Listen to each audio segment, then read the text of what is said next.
করেছিলেন, ঠিক কিনা? আজ সেই মহান ব্যক্তিত্বকে আমরা হারিয়ে ফেলছি।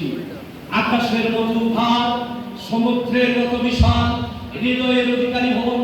আমরা এই কথা কর্মী ভাইদেরকে বলি, আপনাদের সবাইকে বলি, সেই ধরনের আকাশের মতো ভার আর সমুদ্রের মতো বিশাল হৃদয়ের অধিকারী ছিলেন হযরত সৈয়দ মাওলানা রুহুল আমিন রহমাতুল্লাহ আলাইহি, ঠিক কিনা ভাইয়েরা?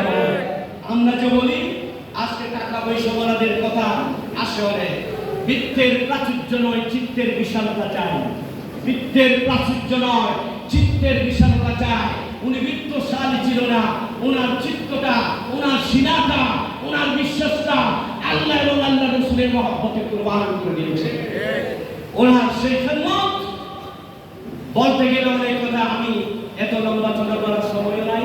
আমাদের জোহরের নামাজ ওই ঘুমাইয়া কাজা করেছি ফজর, তখন জাগিনি যখনই জোহর, খেলাই খেলাই কেটেছি আসর, মাগরিবের আজ শুনিয়া যান, জামাত শামিল হও এর সাথে। এখনো জামাতে আসছে ইসলাম, আজকে